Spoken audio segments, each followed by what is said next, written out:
Hello friends, welcome back. तो आपका स्वागत है आपका अपने यूट्यूब चैनल अनमोल नॉलेज पे।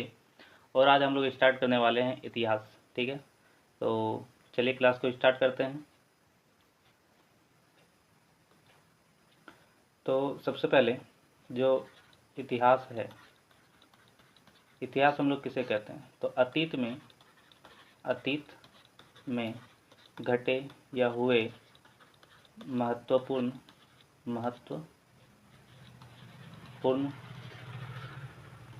घटनाओं को हम लोग क्या कह देते हैं? इतिहास कहते हैं। ठीक है,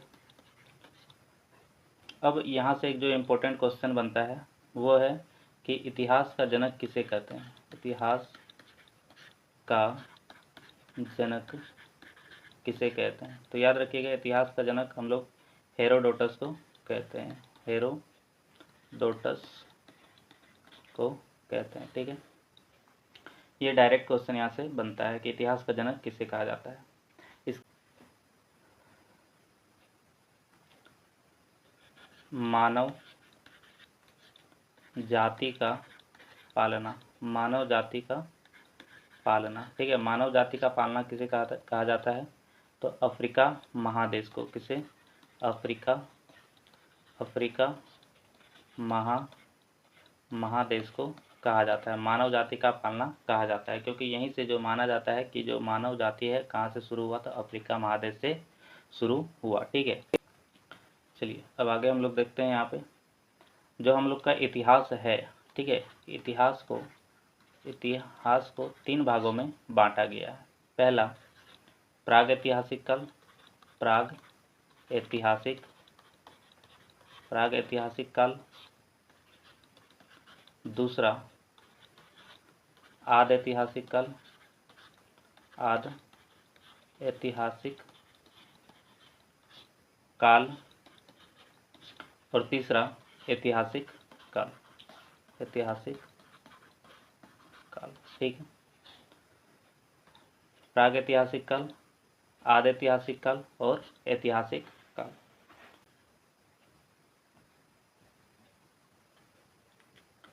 तो प्रागैतिहासिक काल के जो मानव थे, ठीक है, वो लिखना और पढ़ना नहीं जानते थे, इस वजह से यहाँ से हम लोग को कोई भी लिखित साक्ष्य नहीं मिलता है।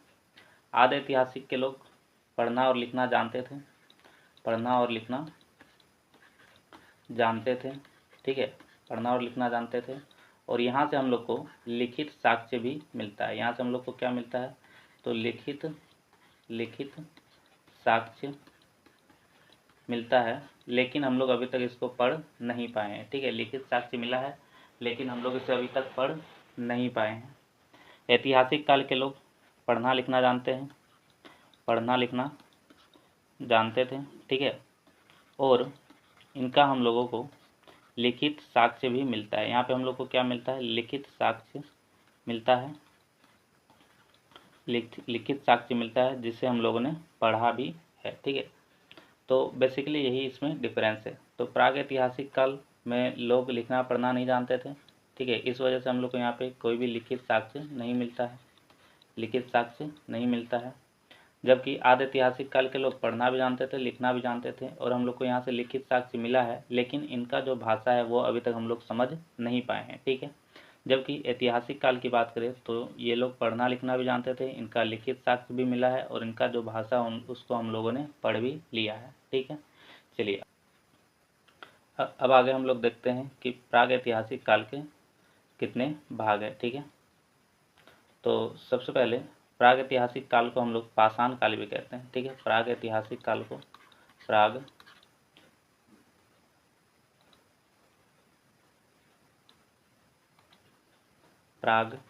ऐतिहासिक काल को पाषाण काल भी कहा जाता है। पाषाण काल भी कहा जाता है। ठीक है, तो अब हम लोग इसका देख लेते हैं कि पाषाण काल के कितने भाग हैं। ठीक है,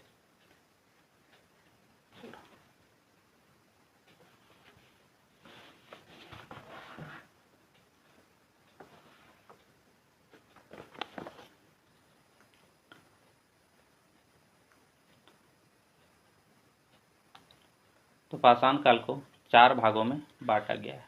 पहला पूरा पाषाण काल, पूरा पाषाण काल।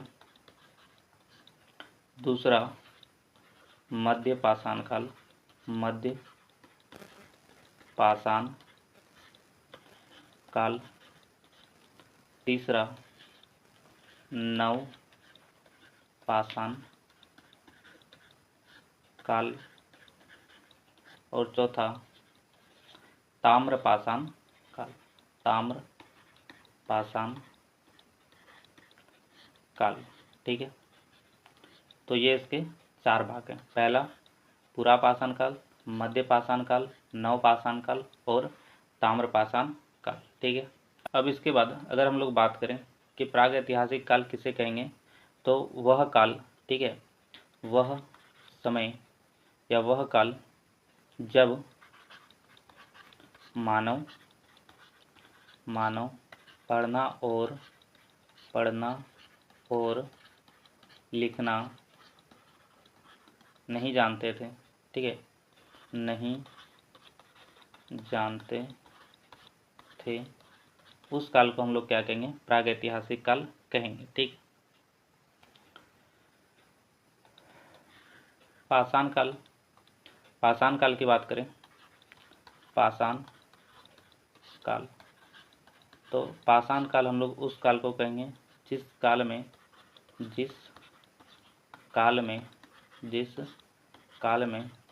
पत्थरों से बने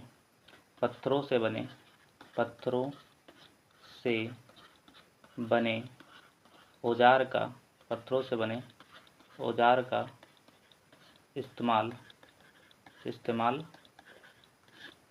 होता था। ठीक है, उस काल को हम लोग क्या कहेंगे, पाषाण काल कहेंगे। उस काल को हम लोग क्या कहेंगे, पाषाण काल कहेंगे। अब यहाँ से जो एक इम्पोर्टेंट क्वेश्चन बनता है कि इसका खोज किसने किया था। ठीक है, सर्वप्रथम इसका खोज किसने किया था, तो किसने किया था, रॉबर्ट ब्रूस ने। रॉबर्ट ब्रूस ने इसकी खोज की थी। ठीक है, रॉबर्ट ब्रूस ने कब, तो 1863 में। क्लियर है। अब यहाँ से हम लोग देखेंगे पाषाण काल का जो भाग है। ठीक है, तो सबसे पहला कौन सा है, पूरा पाषाण काल। पूरा पाषाण काल। ठीक है, तो पूरा पाषाण काल के जो लोग थे वो किस तरह के लोग थे, आदि मानव थे। ठीक है, ये लोग खानाबदोश थे। क्या थे, तो खानाबदोश थे। ठीक है, खानाबदोश थे। खानाबदोश मतलब जो हमेशा खाने के बारे में सोचता था। ठीक है, खाने के बारे में ही सोचता था और शिकार किया करता था। क्या करते थे ये लोग, शिकार करते थे, शिकारी थे ये लोग। ठीक है, खानाबदोश थे, शिकारी थे। इसके अलावा पूरा पाषाण काल के समय में ही आग की खोज हो गई थी। किसकी खोज हो गई थी, आग की खोज हो गई थी। आग की खोज भी कब, तो पूरा पाषाण काल में। लेकिन यहाँ पे ये नोट करने वाली चीज़ है कि यहाँ पे बस खोज हुआ था, इसका सही तरह से इस्तेमाल अभी नहीं करने जानता था। ठीक है, सही तरह से इस्तेमाल इसका भी करना नहीं जानते थे ये लोग, बस यहाँ पे क्या हुआ था, इसका खोज हो गया था। इसके अलावा चित्रकारी भी ये लोग किया करते थे। ठीक है, चित्रकारी भी यहीं से शुरू हुआ। चित्रकारी भी पूरा पाषाण काल के समय में ही शुरू हुआ था। चित्रकारी इन्होंने शुरू की थी। ठीक है, पूरा पाषाण काल के समय में ही चित्रकारी भी शुरू हो गई थी, जिसका साक्ष्य हम लोग को कहाँ पे देखने को मिलता है, तो भीमबेटका की गुफा में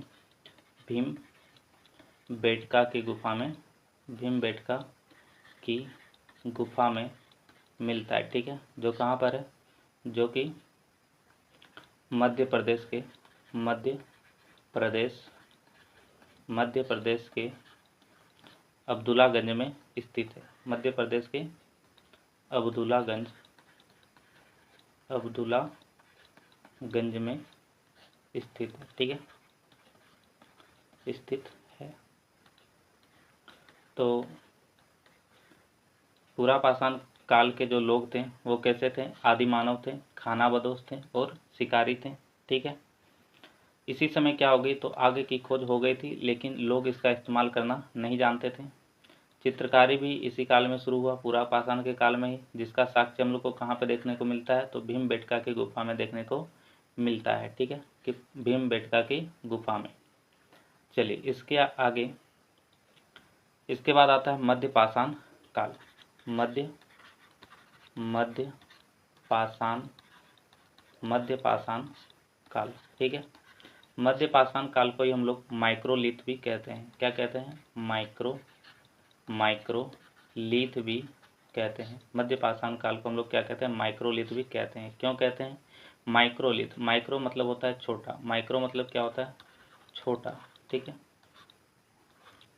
और लिथ मतलब होता है पत्थर या औजार। तो छोटे पत्थरों से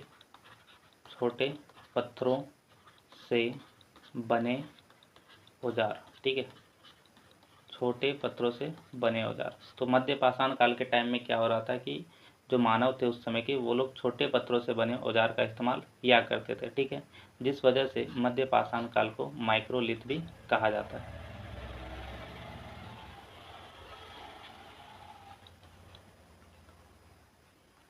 इस समय का अगर प्रमुख कार्य की बात की जाए, प्रमुख कार्य की बात की जाए, तो वो क्या थी? वो थी अंत्योष्टि। ठीक है, अंत्योष्टि यानी कि कर्म कांड था। कर्म कांड। ठीक है, कर्म कांड था। तो इस समय के मानव अंत्योष्टि यानी कर्म कांड भी किया करते थे। ठीक है,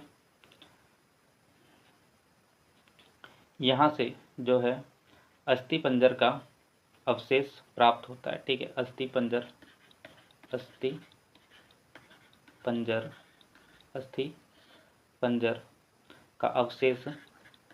का अवशेष प्रतापगढ़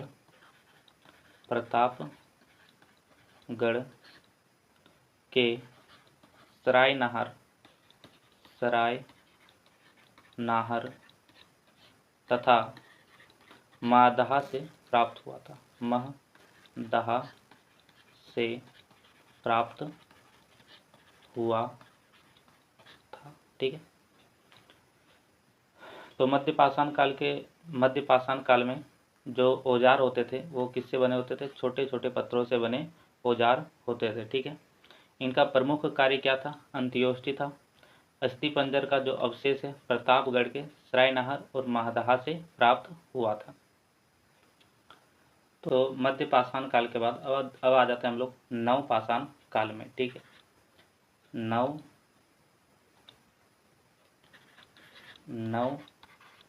पाषाण काल। तो नव पाषाण काल के जो लोग थे, ये अस्थाई आवास, इन लोगों ने क्या किया? तो अस्थाई आवास बनाना शुरू किया। ठीक है, मतलब एक जगह इन लोगों ने रहना शुरू किया।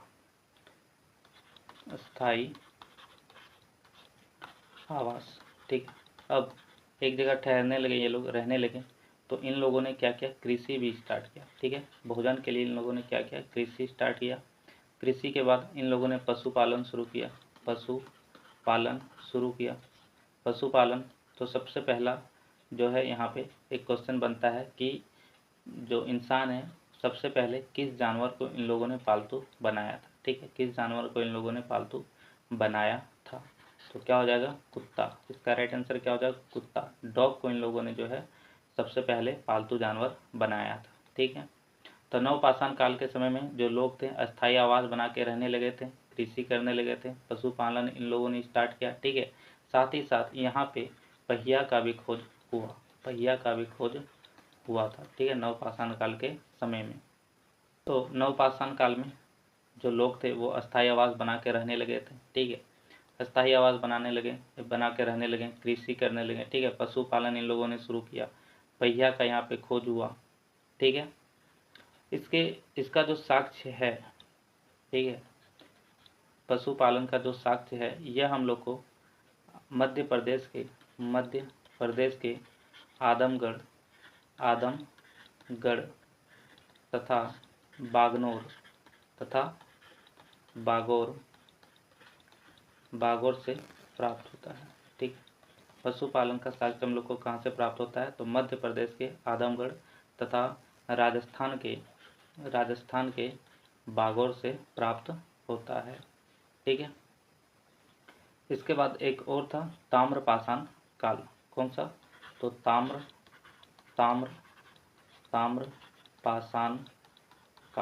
ताम्रपाषाण काल। इस समय क्या हुआ कि तांबे की खोज हो गई। ठीक है, किसका खोज हुआ?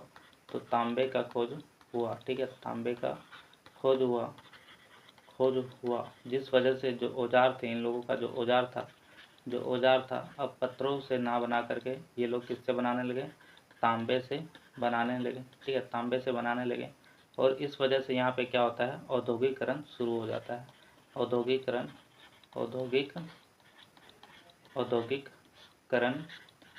शुरू होता है। ठीक है, तो आज के टाइम के जैसे उद्योग है उस तरह का नहीं, बट हाँ एक छोटा मोटा जो उद्योग है, जो फैक्ट्री है, वो यहाँ पे शुरू हो गया था। ठीक है, ताम्रपाषाण काल के समय में। ठीक है, यहाँ से एक इम्पोर्टेंट क्वेश्चन बनता है कि जो तांबे का महत्वपूर्ण ताम्रपाषाणिक स्थल बताइए। ठीक है, ताम्रपाषाणिक स्थल, महत्वपूर्ण ताम्रपाषाणिक पूरा स्थल का नाम क्या है? क्या क्वेश्चन बनता है? तो महत्वपूर्ण ताम्रपाषाणिक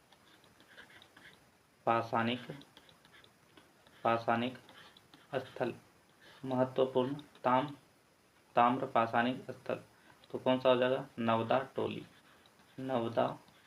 टोली। ठीक है, नवदा टोली को महत्वपूर्ण ताम्रपाषाणिक स्थल के नाम से जाना जाता है, जो कहाँ पर है? तो मध्य प्रदेश में स्थित है। ठीक, जिसका उत्खनन HD साक्लियान ने कराया था। ठीक है, HD साक्लियान ने कराया था। तो एक क्वेश्चन यहाँ से बनता है कि महत्वपूर्ण इनमें से कौन सा महत्वपूर्ण ताम्रपाषाणिक स्थल है? तो इसका राइट आंसर याद रखिएगा, क्या हो जाएगा? नवदा टोली। ठीक है, नवदा टोली जो कहाँ पर है? तो मध्य प्रदेश में स्थित है। तो हम लोगों ने क्या क्या देखा अब तक? सबसे पहले इतिहास किसे कहा जाता है? इतिहास के जनक कौन है? हेरोडोटस। और मानव जाति का पालना किसे कहा जाता है? तो अफ्रीका महादेश को कहा जाता है। ठीक है, इसके अलावा इतिहास के कितने भाग हैं? तो 3 भाग हैं, प्रागैतिहासिक काल, आद्य ऐतिहासिक काल और ऐतिहासिक काल।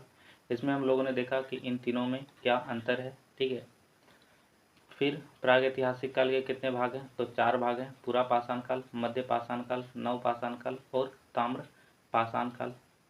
इसके बाद पाषाण काल क्या है? तो जिस काल में पत्थरों से बने औजार का इस्तेमाल होता था उसे हम लोग क्या कहते थे? पाषाण काल कहते थे, जिसकी खोज किसने की थी? तो रॉबर्ट ब्रूस ने की थी। किसने की थी? तो रॉबर्ट ब्रूस ने की थी। ठीक है, फिर हम लोगों ने देखा कि जो पूरा पाषाण काल है, इस समय के जो मानव थे वो कैसे थे? आदि मानव थे। ठीक है, और ये लोग खाना बदोश थे, खाना के बारे में ही सोचते थे। ठीक है, खाना के लिए सारा काम किया करते थे और ये लोग शिकारी भी थे।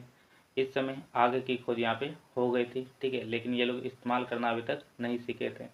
साथ ही साथ जो न पूरा पाषाण काल का समय है, इसमें चित्रकारी भी शुरू हुई थी, जिसका साक्ष्य हम लोग को भीमबेटका की गुफा में देखने को मिल जाता है। ठीक है, फिर हम लोगों ने देखा कि मध्य पाषाण काल, जिसे माइक्रोलिथ भी कहा जाता है। क्यों कहा जाता है? क्योंकि इस समय छोटे पत्थरों से बने औजार का इस्तेमाल किया जाता था। इनका प्रमुख कार्य क्या था? अंत्योष्टि था, यानी कर्मकांड का क्रिया कर्मकांड ये लोग किया करते थे। अच्छा, एक और चीज़, जो आग का जो इस्तेमाल है, तो मध्य पाषाण काल के समय में जो लोग थे वो लोग सीख गए थे। ठीक है, आग का इस्तेमाल करना सीख गया था, आग का इस्तेमाल करना सीख गए थे। ठीक है, तो एक ये क्वेश्चन भी बनता है। एक क्वेश्चन बनता है आगे की खोज किस काल में हुई थी, और दूसरा आग का इस्तेमाल किस काल के लोग करना जानते थे। ठीक है, तो कौन सा हो जाएगा? मध्य पाषाण काल हो जाएगा। मध्य पाषाण काल के बाद हम लोगों ने नव पाषाण काल देखा, जिसमें जो लोग थे वो लोग अस्थायी आवास बना के रहने लगे थे। कृषि शुरू हो गया था, पशुपालन शुरू किया था, जिसमें सबसे पहले कुत्ता को पालतू पशु बनाया था इन लोगों ने। पहिया की खोज भी किस काल में हुई? तो नवपाषाण काल में हुई। नवपाषाण काल में हुई। ठीक है, इसके अलावा पशुपालन का जो साक्ष्य हम लोग को कहाँ पे मिलता है, तो मध्य प्रदेश के आदमगढ़ तथा राजस्थान के बागौर से प्राप्त होता है। ठीक है, और लास्ट में हम लोगों ने देखा ताम्रपाषाण काल। ताम्रपाषाण काल में क्या हुआ था, तो तांबे की खोज हो गई थी। ठीक है, अब जो औजार है किसका बनने लगा था, तांबे का बनने लगा था, और इस वजह से यहाँ पे क्या होता है, धीरे धीरे औद्योगिकरण होने लगता है। ठीक है, यहाँ पे एक इम्पोर्टेंट क्वेश्चन क्या बनता है कि महत्वपूर्ण ताम्र पाषाणिक स्थल कौन सा है, तो नवदा टोली जो कहाँ पे मध्य प्रदेश में है, जिसका खोज किसने करवाया था, एच.डी. सांकलियान ने करवाया था। ठीक है, तो आज के लिए इतना ही, कल हम लोग देखेंगे इसके आगे। ठीक है, तो वीडियो को लाइक कीजिए, शेयर कीजिए और चैनल को ज़रूर से ज़रूर सब्सक्राइब कीजिए। मिलते हैं कल के क्लास में। ठीक है।